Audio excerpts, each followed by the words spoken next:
रात का समय था और गुंजन ट्रेन में अकेले सफर कर रही थी। बड़ी अजीब बात है, ये ट्रेन तो पूरी खाली है, सिर्फ ये 2 आदमी और औरत ही दिखाई दे रहे हैं। गुंजन के सामने एक आदमी बैठा था और दूसरी तरफ एक औरत। अचानक से वो आदमी ट्रेन के बाहर देखता है और जोर से चिल्लाकर कहता है, राजगढ़ का स्टेशन आने वाला है, सब लोग चौकन्ने हो जाओ। इतना कहकर वो आदमी आंखें बंद कर लेता है। ऐसा लग रहा था जैसे वो सो गया हो। ये देखकर गुंजन चौंक जाती है। अरे ये क्या था, बड़ा ही पागल आदमी है, ऐसे अचानक से चिल्लाया क्यों? और इसके चिल्लाने के बाद बाकी सब भी आंख बंद करके सो गए। अजीब है। मगर तभी एक औरत की आवाज पूरी ट्रेन में गूंजने लगती है। आ गई, मैं आ गई, भेलपूरी बेचने आ गई। बोलो बोलो, किसे खानी है मेरी लाल लाल चटपटी भेलपूरी? अरे वाह, मुझे तो लगा ही नहीं था इतनी रात गए मुझे ट्रेन में कुछ खाने को मिलेगा। कब से भूख लगी थी, मगर अच्छा ही है ये भेलपूरी वाली आ गई, अभी पैसे निकाल लेती हूँ। गुंजन जैसे ही पर्स में से पैसे निकालने लगती है तो उसके सामने बैठा आदमी आंखें खोलते हुए गुस्से में कहता है, भेलपूरी वाली से कुछ मत लेना, वो भेलपूरी खिलाकर तुम्हें ट्रेन से उठा ले जाएगी। हाँ, भेलपूरी मत खरीदना।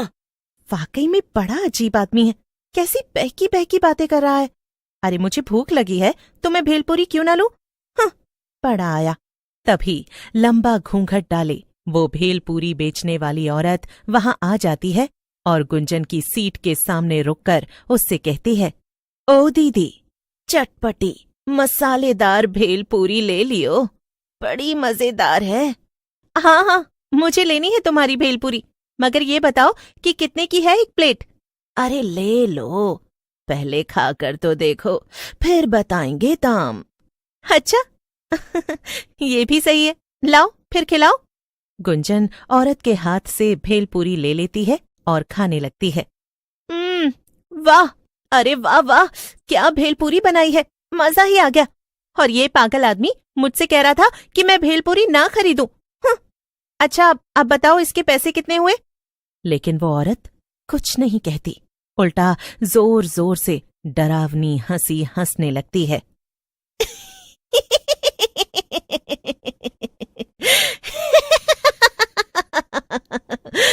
पैसे? नहीं नहीं, कुछ और लगेगा। ये कहकर वो औरत घूंघट हटाती है। घूंघट के नीचे एक डरावनी चुड़ैल थी। क्या? चुड़ैल? तुम तो एक चुड़ैल हो? हाँ, तो मैंने कब कहा कि मैं माधुरी दीक्षित हूँ, हैं? और इस भेलपूरी के बदले तो मैं तुझे लेकर जाऊंगी और खाऊंगी। उसके चले जाने के बाद ही वहां बैठे बाकी लोग आंखें खोलते हैं और ट्रेन के बाहर देखने लगते हैं। ये तो होना ही था, मैंने उस लड़की को चेतावनी दी थी, मगर उसने मेरी बात नहीं मानी और चुड़ैल उसे अपने साथ ले गई। राजगढ़ स्टेशन आने से पहले हमेशा ही ऐसा होता है। हाँ, अब हम कर भी क्या सकते हैं, हम तो अपना काम कर ही देते हैं ना, जो कि लोगों को चेतावनी देना है। अब उसके आगे हम क्या ही करें। असल में वो दोनों बूढ़े आदमी और औरत पंकज और राधिका थे, जो कि पति पत्नी थे और रामगढ़ गांव में ही रहते थे। वो हर रोज उस ट्रेन से सफर करते थे ताकि लोगों को भेलपूरी बेचने वाली चुड़ैल से बचाया जा सके, मगर उनका ये तरीका भी अक्सर काम नहीं आता था। फिर एक दिन सुबह सुबह पंकज कहता है, राधिका, क्यों ना हम किसी तरह ये ट्रेन चलना ही बंद करवा दें। अगर ट्रेन चलेगी ही नहीं तो चुड़ैल भेलपूरी बेचने आएगी ही नहीं और ना ही लोग गायब होंगे, ना मरेंगे। वो स्टेशन मास्टर है ना रघु भाई, हम उनसे जाकर कहेंगे, उनकी बहुत पहुंच है। वैसे भी इस ट्रेन में ज्यादा लोग आते ही नहीं, वो बात करेंगे तो ट्रेन जरूर बंद हो जाएगी। अच्छा, तो फिर आओ अभी जाकर उनसे बात करते हैं। रघु सिर्फ स्टेशन मास्टर ही नहीं था, बल्कि गांव का सबसे अमीर आदमी भी था। उसकी दूसरे गांवों और शहरों में खूब पहचान थी। अरे आओ आओ पंकज भाई, कैसे आना हुआ? रघु भैया, आप तो जानते हैं कि हमारे स्टेशन से गुजरने वाली जो ट्रेन है, पिछले 3 महीनों से उस पर एक भेलपूरी बेचने वाली चुड़ैल का साया मंडराने लगा है। वो रात को आती है और जो भी उससे भेलपूरी खरीदता है उसे अपने साथ ले जाकर मार देती है।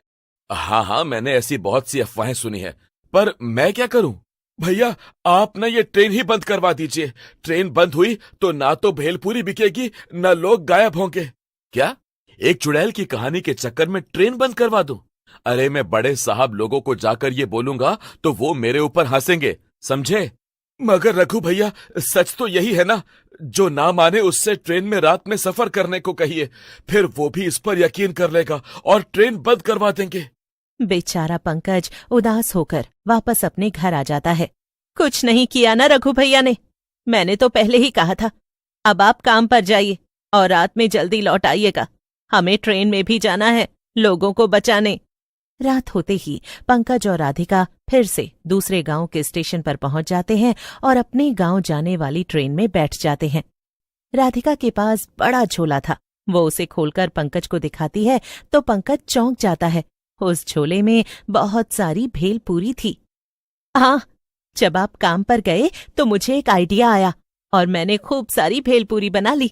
अब मैं चुड़ैल से पहले सबको भेलपूरी बेच दूंगी और फिर कोई भी उसकी भेलपूरी खरीदेगा ही नहीं। राधिका खड़ी होकर सबसे कहती है, ले लो, स्वादिष्ट लजीज भेलपूरी ले लो, ऐसी भेलपूरी कभी नहीं खाई होगी। अच्छा, इतनी अच्छी है क्या? लाओ फिर, जरा मुझे भी खिलाओ। ले लो जी, सब लोग लो, सिर्फ 10 रुपए की है। रामगढ़ का स्टेशन आते आते राधिका ट्रेन में बैठे सभी लोगों को भेलपूरी बेच देती है। हाँ, हो गया जी, अब तो आज इनमें से कोई भी और भेलपूरी नहीं खरीदने वाला। तभी पूरी ट्रेन में चुड़ैल की आवाज गूंजने लगती है। ले लो, खट्टी मीठी भेलपूरी ले लो। पंकज जोर से चिल्लाता है, रामगढ़ स्टेशन आने वाला है, कोई भी घूंघट वाली औरत से भेलपूरी मत लेना, सब आंख बंद करके सो जाओ। इतना कहकर पंकज और राधिका आंखें बंद करके बैठ जाते हैं, लेकिन वहां बैठे बाकी लोग ये देखकर दंग थे। अरे, ये दोनों आंखें बंद करके क्यों सो गए? भेलपूरी वाली ही तो आ रही है, कोई चुड़ैल थोड़ी है। हाँ। तभी घूंघट डाले चुड़ैल शीतल की सीट के सामने आकर खड़ी हो जाती है। ले लो, खट्टी मीठी भेलपूरी ले लो। एक बार खाओगे तो दोबारा कभी नहीं खा पाओगे। हैं? क्या मतलब?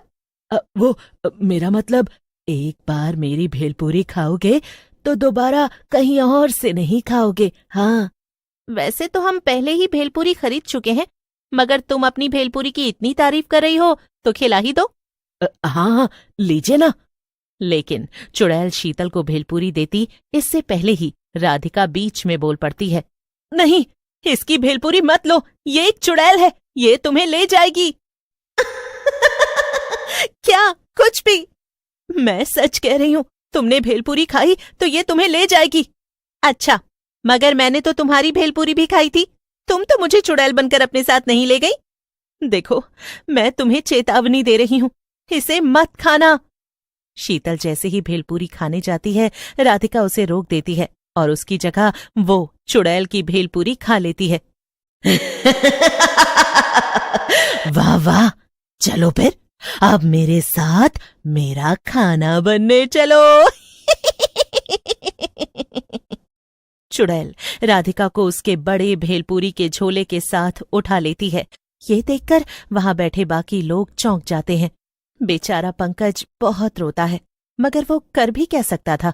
अब तो उसके पास एक ही काम था और वो था अकेले ही लोगों को बचाना। अगले दिन फिर से वो रात में ट्रेन में आकर बैठ जाता है। फिर जैसे ही घूंघट डाले चुड़ैल भेलपूरी लेकर वहां आती है। भेलपूरी ले लो, खट्टी मीठी। लेकिन अब तो पंकज भी जान गया था कि लोग उसकी बात नहीं सुनेंगे। लेकिन तभी कुछ ऐसा होता है जिसे देखकर पंकज चौंक जाता है। वो चुड़ैल पंकज के पास आती है। ये लो, आप भेलपूरी नहीं खाएंगे? पंकज कुछ कहता उससे पहले ही चुड़ैल उसे भेलपूरी खिला देती है और भेलपूरी खाकर पंकज सब समझ जाता है। यानी तुम वो चुड़ैल नहीं बल्कि राधिका हो? हाँ, लेकिन अब मैं एक चुड़ैल बन चुकी हूँ और जब मैं चुड़ैल बनी तो मैंने उस दुष्ट चुड़ैल को हराकर खत्म कर दिया और उसकी जगह ले ली। अब मैं ही भेलपूरी बेचने रोज आऊंगी यहाँ और किसी को भी नहीं मारूंगी।